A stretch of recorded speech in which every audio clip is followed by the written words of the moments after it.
하나님의 아들 예수 그리스도의 복음의 시작이라. 아멘. 연말입니다. 연말이 되다 보니까 약속이 많아지는 것 같아요. 그렇죠?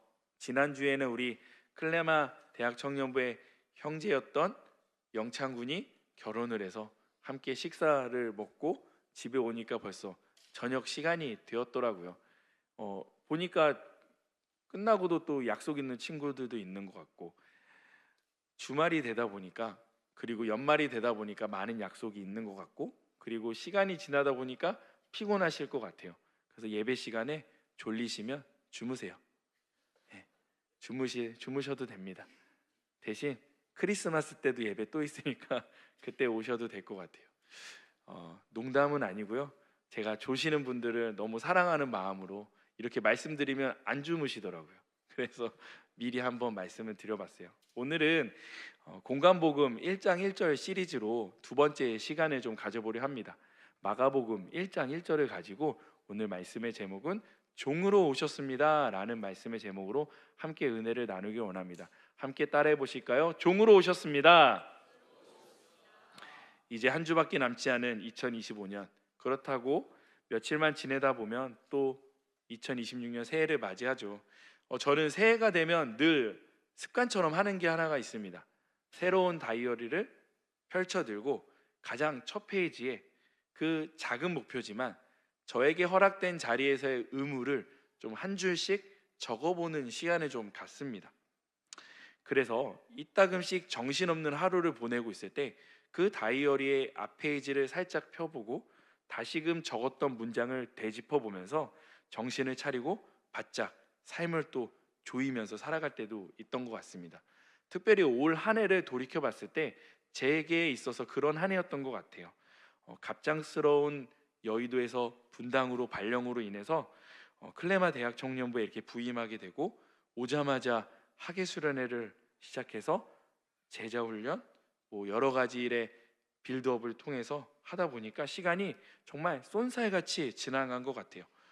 그러다 보니까 제가 중요하게 써놨던 2025년도의 목표였던 올해 졸업하기, 논문 써서 졸업하기라는 한 줄의 문장을 잊고 살았던 것 같아요.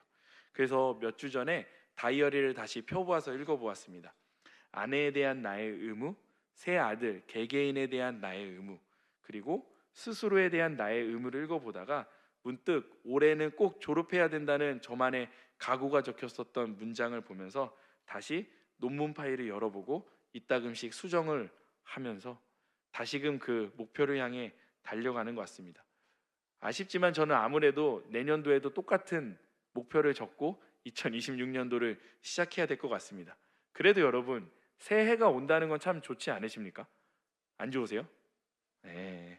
무엇이 되었든 새롭게 시작한다고 하는 것은 새로운 마음가짐을 갖게 하는 것 같아요. 마치 새로운 다이어리, 새 다이어리를 뜯어서 그 위에, 한 페이지 위에 가장 목표로 했던 그 목표를 한 글자씩 적어 내려가는 것처럼 말입니다. 시작이라고 하는 것은 무엇이 되었든지 간에 무엇인가 설레는 마음을 좀 갖게 하는 것 같아요.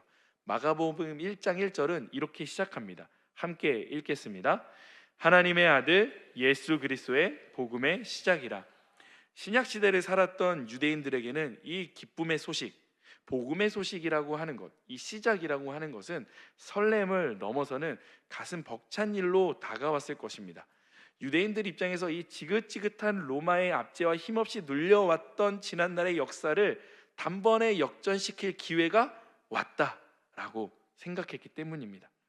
유대인들이 믿었던 구약의 선지자들은요, 복음의 시작, 하나님의 나라에 대해 이렇게 예언했습니다. 예를 들어 예스겔은 종말의 환상 가운데 성령이 부어져서 하나님의 마음을 새롭게 하실 거라고 예언했고, 요엘 선지자는 메시아, 새로운 시대가 열리면 새로운 성령께서 부어질 것이라고 예언했습니다. 구약의 말씀을 믿었던 이때의 시대에는 무엇인가 새로운 시작에 대한 기대가 있었다라는 것입니다. 이 기대는요, 메시아가 임하게 되면 완전히 바뀌게 될 세상에 대한 기대였습니다. 그리고 그들의 이 기대감으로 하루하루 버티면서 살아왔다라는 것이죠. 왜 그리도 그들은 버티면서 살아올 수 있었던 것일까요? 우리도요, 자세히 돌이켜 보니까 우리가 기대하는 성취를 위해 하루하루 버티듯 삶을 살아내더라고요. 직장인은 승진이라는 성공을 위해, 취업을 준비하는 취준생들에게는 좋은 회사로의 입사를 위해 지금의 어려움을 버티며 견디는 것이죠. 그러다가 우리가 원하는 성취를 얻었을 때 우리는 매우 기뻐합니다. 저도 처음 회사에 입사했을 때 처음 받았던 그 월급을 받아보면서 참 많이 기뻐했던 것 같아요. 그런데요, 이상하게 처음에 기뻐서 받았던 그 월급도 한 달, 두 달, 1년, 2년이 지나고 보니까 어느새 감사한 마음은 사라지고 회사가 나를 소비하고 있다라는 생각으로 바뀌게 되면서 기쁨이 영 시원치 않게 바뀌게 되는 저의 모습을 보게 됩니다. 왜 그럴까요? 왜 이렇게 될까요? 회사에서 매달 월급을 받아도 언젠가는 그 월급에 맞춰서 생활하다 보니 결국 그 월급이 부족하게 느껴지고 내가 손해보는 것 같다는 생각이 들기 때문입니다. 승진을 해도 또 다른 승진을 위해 열심히 살아내지 않으면 내 밑에 들어온 신입들에게 자리를 내어줘야죠.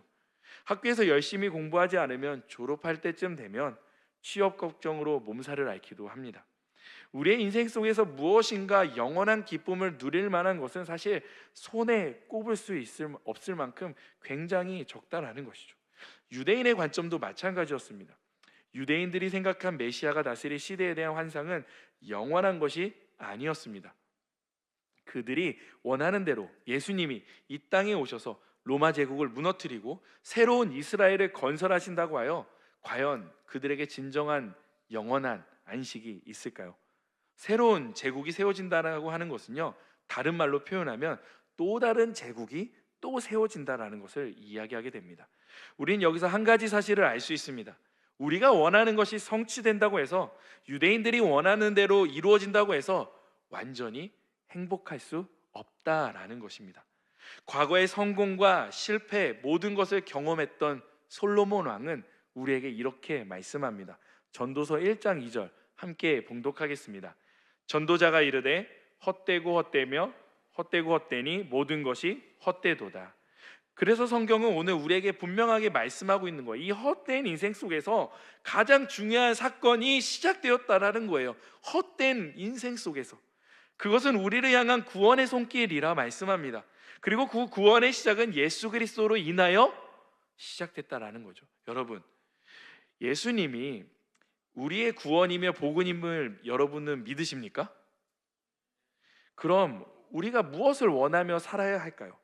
그분의 복음이 성취되어 완벽하신 예수 그리스도의 나라가 이 땅에 임하는 그날, 그리고 그리스도 예수님이 다시 오실 그 길을 준비하며 살아가는 것일 겁니다. 마가복음 1장 2절에서 3절을 함께 읽어보겠습니다. 선지자 이사야의 글에 보라, 내가 내 세자를 내 앞에 보내노니 그가 내 길을 준비하리라. 광야에 외치는 자의 소리가 있어 이르되 너희는 주의 길을 준비하라. 그의 오실 길을 곧게 하라. 기록된 것과 같이. 마가복음은요, 우리가 처음에 봤던 마태복음과 거의 내용이 90% 이상 중복됩니다. 그래서 우리가 새해가 되면 시작하는 통독 있지 않습니까? 마태복음을 읽다가 마가복음으로 넘어오면 이상하게 말씀이 중복되는 것 같아요. 그래서 마태복음을 읽다 마가복음을 읽으면 깜빡 딴 생각을 하다 마가복음을 읽으면 지금 내가 마태복음을 읽고 있는지 마가복음을 읽고 있는지 헷갈리는 시점이 찾아온다라는 것이죠. 첫 번째 주에 우리는 마태복음에서 무슨 말씀을 나눴나요? 바로 왕으로 오신 예수 그리스도의 족보에 대해서 이해하게 되었습니다. 그렇다면 마가복음에 기록된 예수 그리스도는 어떤 예수님인가? 바로 종으로 오신 예수 그리스도 우리에게 가르쳐주고 있다는 것이죠. 누군가는 혼란스러울 수 있어요. 마태복음과 마가복음이 90% 이상 내용이 비슷하다고 하는데 어떻게 왕이신 예수 그리스도께서 순식간에 종이신 예수 그리스도로 바뀔 수 있냐는 거죠. 정체성의 혼란이 찾아올 수 있습니다. 근데 이런 생각을 우리만 한 것이 아닙니다. 유대인들도 했다라는 것이죠. 2025년 전 예수 그리스도께서 오셨던 이 당시에 유대인들에도 그런 생각들로 가득했습니다. 그들은 마태복음의 예수님처럼 왕이신 강력한 권세를 소유하신 분을 오실 것을 기대했습니다. 그러나 마가복음의 예수님은 오히려 자신의 삶을 살아내시며 이렇게 우리에게 말씀하고 있는 거예요.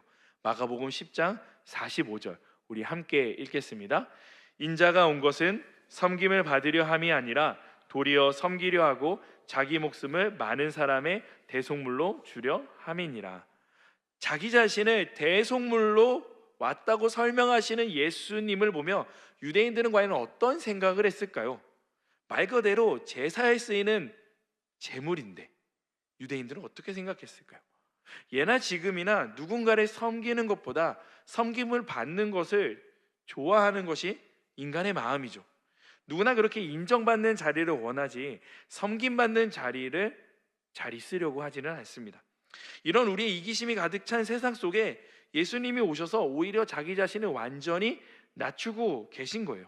왕이신 그분께서 종이 된 이 역설적인 상황을 우리는 조금 더 말씀을 통해 좀 깊이 알아보기를 원합니다. 첫 번째로 예수님의 권위는 하나님으로부터 주어졌다라는 사실입니다. 한번 따라해 보실까요? 예수님의 권위는 하나님으로부터 주어졌다. 권위라고 하는 것은요, 쉽게 설명하면 설득하지 않아도 인정할 수밖에 없는 힘을 의미합니다. 쉽게 설명드리면 이런 거예요. 어린 시절 어머니께서 밥 먹어라 라고 이야기하면 이상하게도 몸이 반응해서 밥을 먹어야만 할 것 같은 그런 느낌적, 감각적 느낌이 들지 않습니까? 아무리 어머니랑 싸우고 밥을 먹고 싶지 않은 생각이 들지 않아도 어머니께서 밥 먹어라 이 한마디 들으면 괜히 내 몸은 갑자기 반응하며 움직이고 있다라는 거죠. 왜 그렇죠? 어머니라는 힘 앞에 설득하지 않아도 되는 힘이 있기 때문입니다. 그래서 어머니께서 말씀하시는 밥 먹어라 라는 이 말에, 이 권세 앞에 그냥 우리는 따르게 되어진다라는 것이죠. 마가복음 1장 1절에 하나님의 아들 예수 그리스도의 복음의 시작이라, 마가복음은 마태복음과 달리 족보로 시작하지 않습니다. 마가복음은 바로 시작해요. 뭐라고요? 예수 그리스도의 신성을 그냥 선포하고 시작합니다. 다시 말씀드리면 예수 그리스도는 하나님의 아들입니다. 쉽게 설명하면 예수님은 창조주의 아들이시며 세상이 말하고 있는 유일하신 신의 아들입니다. 이것이 예수 그리스도께서 모든 사역을 감당할 수 있는 근원적인 이유와 근거가 되어진다는 것입니다. 심지어 예수님은 하나님과 동등하신 분이세요. 마가복음 1절은 우리에게 이렇게 말하는 것과 같습니다. 하나님께서 예수님에게 권위를 주셨다. 다르게 표현하면 예수님은 권위 있는 분이시다 라고 우리에게 먼저 선포하고 시작하는 것입니다. 그런데 그 권위라고 하는 것이 한 가지로만 드러나지는 않습니다. 마가복음 속에서 예수님은 서기관들을 가르치실 때 권위 있게 가르치셨습니다. 예수님은 말씀에 권위가 있는 분이시기 때문입니다. 마가복음 1장 22절 우리 한 목소리로 봉독해 보겠습니다. 시작. 뭇 사람이 그의 교훈에 놀라니 이는 그가 가르치는 것이 권위 있는 자와 같고 서기관들과 같지 아니함일러라. 예수님은 이 권위 있는 말씀에서만 끝나지 않습니다. 예수님은 영적인 세계, 즉 영의 세계를 제압하실 수 있는 권위도 갖고 계셨습니다. 마가복음 1장 27절에 예수님은 또 이렇게 일하십니다. 함께 읽습니다. 다 놀라 서로 물어 이르되 이는 어찌 미냐 권위 있는 새 교훈이로다. 더러운 귀신들에게 명한즉 순종하는도다 하더라. 영적인 권위를 갖고 계신 예수님은 더 나아가서 질병을 치유하는 권위도 갖고 계셨습니다. 바로 베드로의 장모의 병도 쉽게 고치셨다라는 것이죠. 이 모든 게 지금 1장에서 다 나오는 거예요. 마가복음 1장에서. 마가복음 1장 31절을 함께 봉독해 보겠습니다. 시작. 나아가 그 손을 잡아 일으키시니 열병이 떠나고 여자가 그들에게 수종드니라. 여러분이 아픈 사람에게 여자야 일어나라 하면서 손을 잡고 일으키면 병이 낫습니까? 우리는 그렇게 할 수 없어요. 그런 권위가 우리에게 없기 때문이에요. 그러나 예수님은 가능하십니다. 예수님은 그런 권위를 갖고 계신 분이기 때문인 거예요. 예수님은요, 죄를 사하는 권위도 갖고 계시고 자연을 다스릴 수 있는 권위도 갖고 계시며 죽음을 다스리실 수 있는 권위도 갖고 계십니다. 심지어 제자를 부르실 수 있는 그 부름의 권위도 갖고 계십니다. 그러면서 우리는 한 가지를 발견할 수 있어요. 예수님에게는 말씀의 권위, 영적인 권위, 육체적 권위, 그리고 자연과 죽음에 대한 권위, 그리고 구원의 권위 등 수많은 권위를 갖고 계신 분인데, 그분의 권위를 주신 분이 창조주 하나님임을 마가복음 1장 1절은 우리에게 설명해 주고 있다는 것입니다.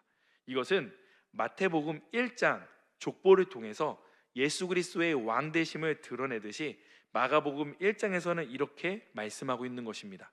하나님의 아들이시며 권위를 가지신 그분이 바로 예수 그리스도이십니다. 여러분, 예수님이 능력이 약해서 그런 권위를 가지시고 여러 약한 사람들을 섬긴 것이 아닙니다. 오히려 그분은 모든 권위를 가지셨기 때문에 하실 수 있으셨다라는 거예요. 그런데 그 놀라운 권위를 가지셨던 분이 종이 되셨다라는 것입니다. 그 권위로 종을 선택하신 거예요. 우리 한번 두 번째 대지를 따라해 보실까요? 그 권위로 종이 되셨다. 마가복음 10장 45절을 함께 봉독해 보겠습니다. 시작. 인자가 온 것은 섬김을 받으려 함이 아니라 도리어 섬기려 하고 자기 목숨을 많은 사람의 대속물로 주려 함이니라. 아멘. 세상이 말할 수도 없는 그 무엇과도 비교할 수 없는 권위를 갖고 계신 분이라고 하기에는 너무나도 이해하기 힘든 말씀을 하시는 거예요. 섬기러 오셨다고 말씀하시며 종으로 이 땅에 오셨음을 가감없이 이야기하고 계십니다. 이 시대의 종이라고 이야기하면 우리가 생각할 수 있는 아르바이트생이나 회사원처럼 전혀 다른 존재입니다. 그 당시에 종은 사회에서 가장 낮은 신분이었고 무엇보다 그들에게는 자유가 없었습니다. 당시 종은 인간으로서 존중받기보다 주인의 재산으로 여겨졌습니다.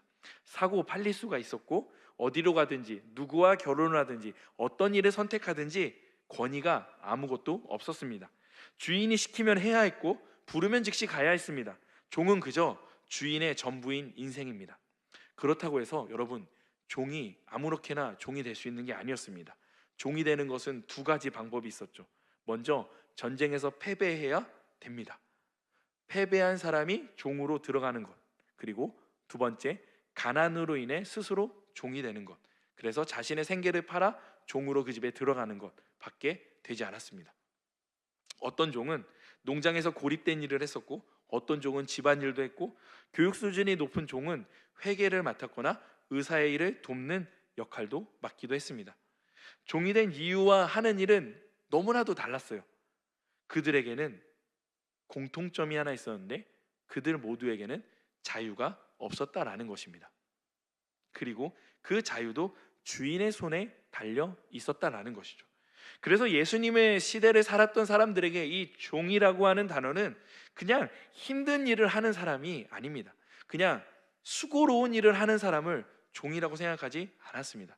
가장 낮은 자리, 철저한 복종, 자기 포기의 삶의 이미지를 떠올리게 했다라는 것입니다. 그렇게 예수님의 철저히 종되심은 왕으로 오신 분에게는 상상할 수도 없는 일의 이미지였다라는 것입니다. 모든 권세를 받으신 분의 종되심은 어찌 보면 우리에게 역설처럼 다가오게 되어진다는 것이죠. 심지어 종이라고 하는 단어는 우리 실생활에서 사용하지도 않는 단어예요. 잊혀진 단어입니다. 그러나 잊혀진 단어라고 생각했지만 얽매여서 자유를 상실한 상태로 살고 있다라고 하는 것은 그런 모습을 우리 삶 속에 쉽게 찾아볼 수 있습니다. 제가 한국에 다시 돌아와서 참 신기했던 것이 하나 있습니다. 바로 이것인데요. 사진을 한번 보여주시겠어요?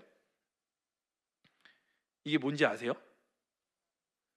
네, 보도블럭에서 불빛이 나는 걸 보고 처음 놀랐습니다. 더 신기한 것은 보도블럭의 색깔이 횡단보도를 건너는 신호에 따라 초록색, 빨간색으로 변하는 거였어요. 저와 아내는 너무 놀랐습니다. 그런데 이 놀란 것도 잠시 이유를 금세 파악을 하게 되었죠. 아내와 제가 길을 건너기 전에 이 불빛을 보면서 놀라고 있을 때 저와 아내는 건너고 있는데 옆에 있었던 한 청년은 건너지 않고 있는 거예요. 그래서 왜 안 건너지? 자세히 봤더니 핸드폰을 보고 있는 거죠. 핸드폰을 보고 있다가 갑자기 보도블럭 색깔이 초록색으로 바뀌니까 그 불빛을 보고 걷는 거예요. 그때 알았습니다. 이 보도블럭은 길을 건너기 위해 존재하는 것인데 스마트폰에 얽매여 사는 사람들을 위해 서비스한 거구나 라는 것을 알게 되었죠. 어느새 우리는요, 이 스마트폰에 완전히 의존되어 살고 있는 시대를 살고 있습니다. 상거래, 은행 업무, 검색, 공부, 음악, 영상, 손안의 이 작은 화면에 모든 것이 가능하게 되었습니다. 우리 스마트폰 없이 며칠을 버틸 수 있을 것 같으세요? 한번 생각해 보세요. 아니요, 아마 몇 시간도 못 버틸 거예요. 그 과기부의 한 그 조사를 한번 봤는데 2024년도에 스마트폰을 의존하는 비율이 22.9%라고 합니다.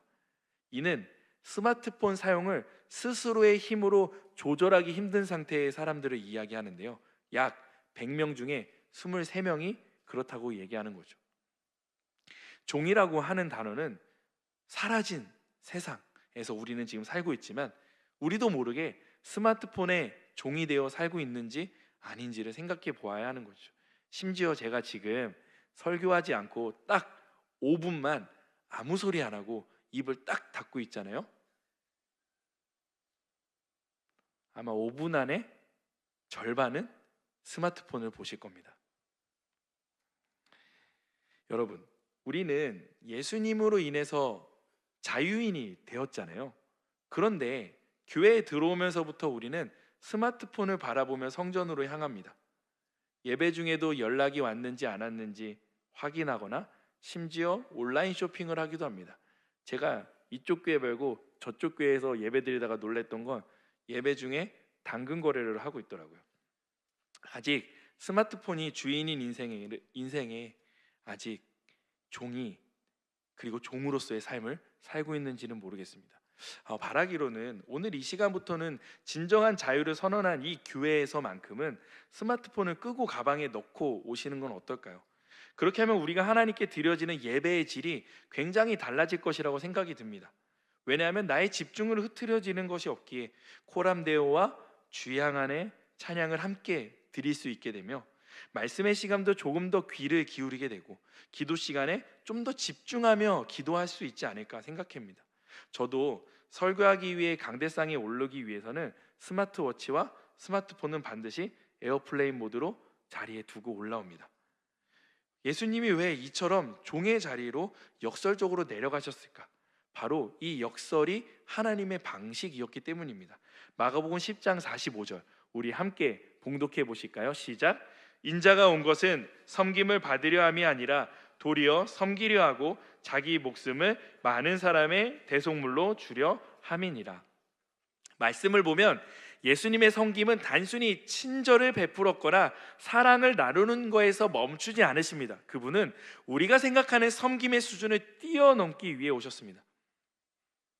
우리가 생각하는 수준으로 뛰어넘은 것은 그냥 우리가 좋아하는 것, 기분 좋게 받아들일 수 있는 것만큼의 섬김을 누리면 되는 것이죠.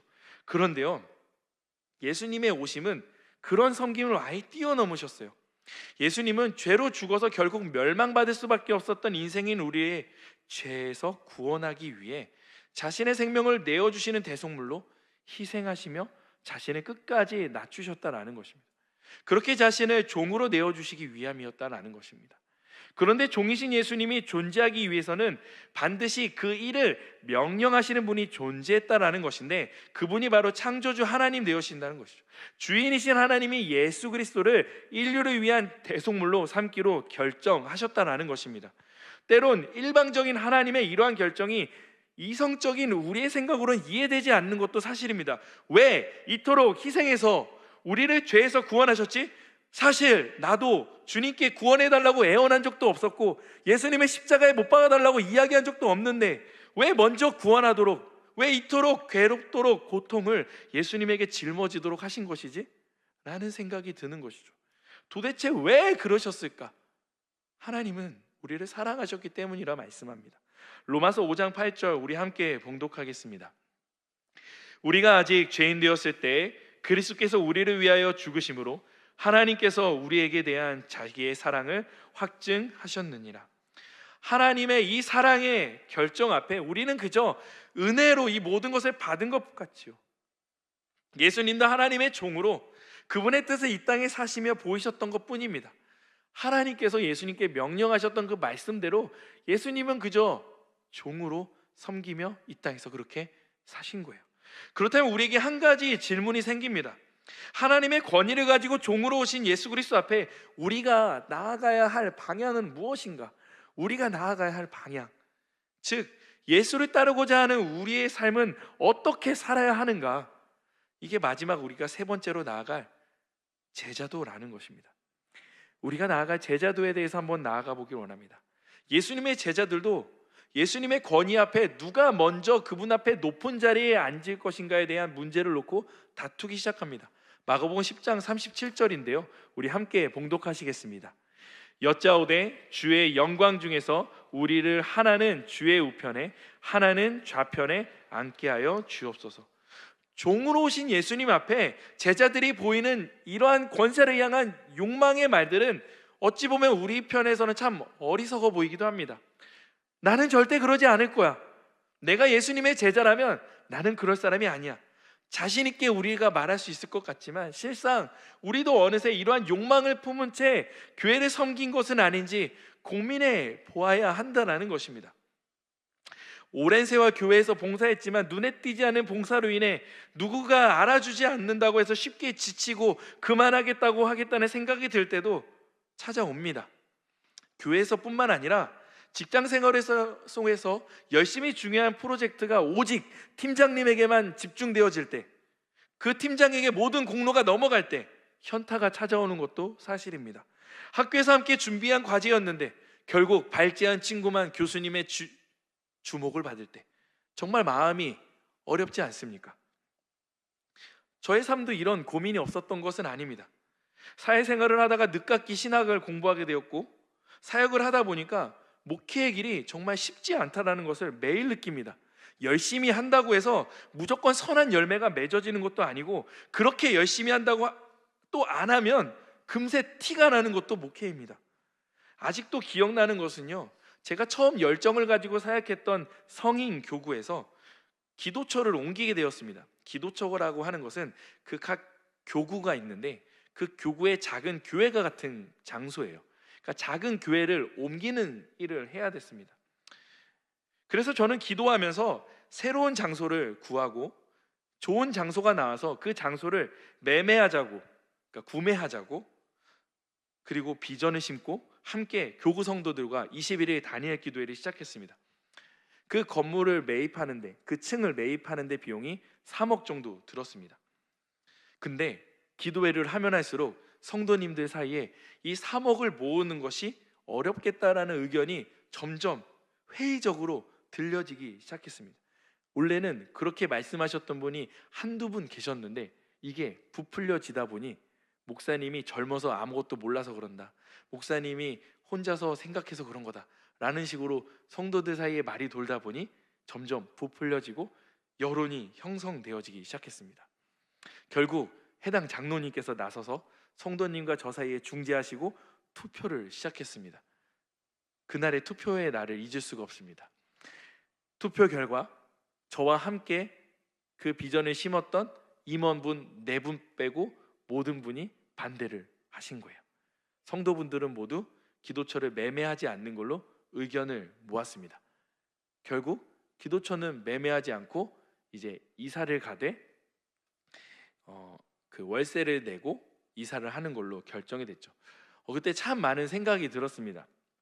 내가 나 잘 되자고 기도회 한 것도 아니고, 내가 무슨 이 기도처를 옮긴다고 해서 간증을 하기 위해 매매하자고 한 것도 아닌데 참 마음이 힘들었습니다. 그때 제가 김포 살 때였는데 이제 사역을 마치고 집에까지 가는 시간이 한 40분 정도 되거든요. 그 안에서 참 많이 하나님께 질문하고 기도하며 차를 운전했던 것 같아요. 근데 그때 갑자기 개척교회를 하고 있는 친구에게 전화가 온 거예요. 친구랑 통화를 하면서 이런저런 얘기를 하면서 그때 친구가 저에게 그렇게 얘기해 주더라고요. 동주야, 네가 이게 발음이 좀 죄송한데 사투리 하는 친구인데 서울말로 하겠습니다. 동주야, 목회가 네 맘대로 안 되지. 나도 그래. 목회는 우리 뜻대로 안 되는 게 목회인 것 같다. 그 이야기를 듣는데 한 가지 생각이 들었습니다. 모든 결과는 하나님께 있다라는 것이죠. 대신 무엇을 하든 주님이 하신 결정을 찾아가는 과정이 필요하며, 그 결정을 했다면 결과는 반드시 하나님께서 선하게 만들어 가신다는 것을 알게 되었습니다. 우리가 나아갈 제자도의 길도 이와 같은 것 같아요. 예수님께서 자신의 의견을 가지고 사역하신 것이 아닙니다. 오직 하나님께서 가르쳐 주신 그 말씀을 가지고 그 길을 걸으셨고, 그리고 고난받는 종으로 이 땅에 오신 것처럼 우리의 삶도 하나님의 말씀의 길을 그저 걸어가 보는 것입니다. 예수님께서는 이 완벽한 하나님의 권위를 부여받으셨음에도 그 권위를 자신을 위해 사용하신 적이 없으시고 오직 낮은 자를 위해 사용하셨습니다. 이처럼 우리에게 주어진 시간, 재능, 재물 등을 나를 높이는 데 사용하기보다는 주변인들을 위해 사용할 때 우리가 나아갈 제자의 길이 드러나게 되는 것 같습니다. 이렇게 나아가기 위해서는 마가복음이 말하고 있는 예수님의 섬김과 희생이 동반되어져야 하는 것이죠. 예수님처럼 자신을 내어주듯 우리의 것으로 생각했던 모든 것을 기꺼이 내어주려 했을 때 우리는 주님을 더욱 닮아가는 삶을 살아가게 될 것 같습니다. 마태복음 1장 1절과 다르게 마가복음 1장 1절은 예수 그리스도의 종으로 오심에 대해 말씀하고 있습니다. 어찌 보면 극과 극의 대조로 인해 혼란스러울 수 있지만 이렇게 이해하면 좋을 것 같습니다. 예수님이 바로 겸손의 왕이십니다 라는 것이죠. 겸손이라고 하는 것은요, 학생이 공부하는 것을 겸손이라고 말하지 않습니다. 돈이 많은 부자가 기부하는 것도 겸손이라고 말하지 않습니다. 겸손이라고 하는 것은 모든 것을 할 수 있지만 하지 않는 것을 의미합니다. 예수님은 모든 권위를 받은 하나님의 아들이시며 심지어 마태복음에서는 왕으로 오신 분이셨습니다. 그러나 그분은 그 권위와 왕의 자리를 자신을 위해 하나도 사용하지 않으셨습니다. 오직 하나님의 말씀 앞에 순종하기 위해 사용하셨다라는 것입니다. 이것이 겸손이라고 하는 거예요. 마가복음을 통해 종으로 오신 예수님을 묵상하며 우리는 그분이 진정한 왕임을 깨닫게 되어진다는 것이죠. 성탄의 계절, 주님 오신 이 12월, 이 땅에 오신 예수님은 우리에게 이렇게 말씀하고 계신 것 같습니다. 예수의 겸손 속으로 너와 우리의 삶을 드리는 것은 어떻겠니? 세상은 왕을 구하지만 나는 내 말씀에 순종할 종을 찾는단다. 그러나 가장 낮은 곳으로 찾아온 나의 이야기처럼 너도 낮은 곳으로 너희의 마음을 맞추어 가면 좋겠단다. 사랑하는 클레마이처럼 여러분, 예수 그리스도께서 종으로 오셨습니다. 여러분, 이 사실이 저와 여러분들에게 진정한 기쁨으로 다가오십니까? 종으로 오신 그분은요, 어느 누구도 만져주지 못했던 나의 상처와 아픔도 가감없이 치료하시고 고치시고 심지어 정리와 정돈하시며 우리와 함께 가실 것입니다. 그분은 오늘 예배하며 모든 권위를 가진 분이셨지만 종으로 역설적으로 삶을 살아내신 예수님을 더욱 닮아가시기를 주님의 이름으로 축복합니다. 우리 이렇게 마지막으로 가슴에 손을 얹고 고백했으면 좋겠습니다. 한번 이렇게 고백해 보실까요? 예수 그리스도는 종으로 오셨습니다. 나도 그 종의 길을 걷겠습니다. 함께 기도하겠습니다. 사랑의 하나님, 감사합니다. 마가복음 1장 1절에서 그 복음의 시작이신 예수 그리스도를 통해 우리에게 온전한 권위를 가지신 예수께서 하나님의 말씀 앞에 완전히 순종하시며 이 땅에 종으로 오신 예수 그리스도를 우리에게 보내주시니 감사합니다. 하나님, 그 하나님의 사랑 앞에, 그 완벽하신 하나님의 계획 앞에 우리가 온전히 순복하며 살아내게 하여 주옵소서.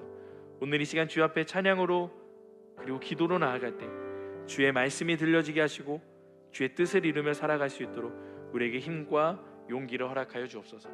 이 모든 말씀 살아계신 우리 주 예수 그리스도의 이름으로 축복하며 기도합니다. 아멘. 우리 함께 자리에 일어나서 이 찬양의 고백을 주님 앞에 올려드렸으면 좋겠습니다.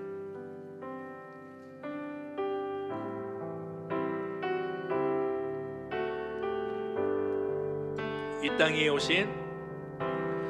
땅 위에 오신 하나님의 본체 십자가에 달리사 우리 죄 사하셨네.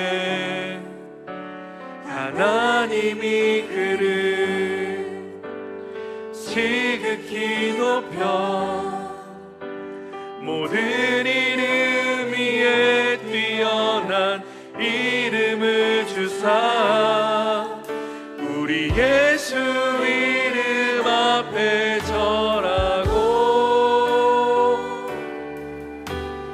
모든 입이 주를 시네 영광 중에 오신 주를 보리라 선포해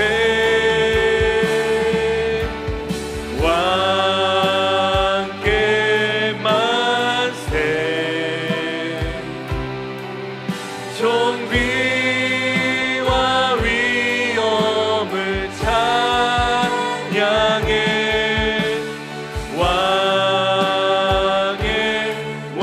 왕께 만세 주 예수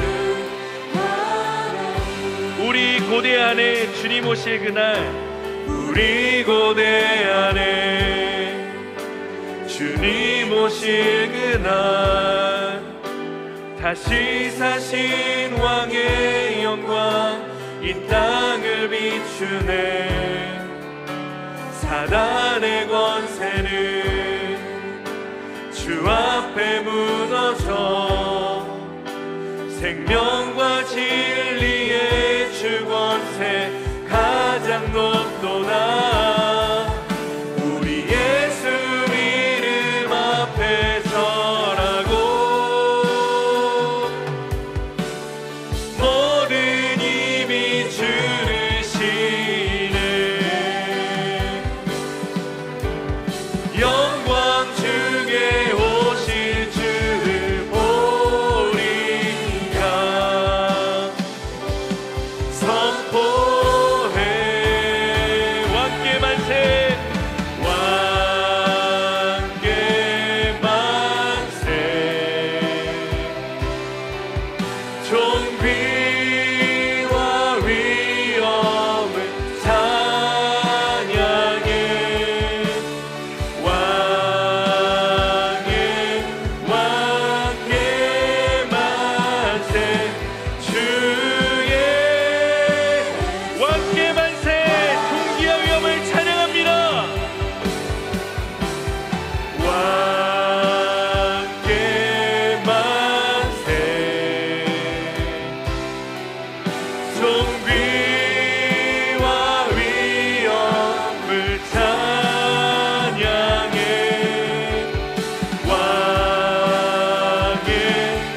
왕께 만세 주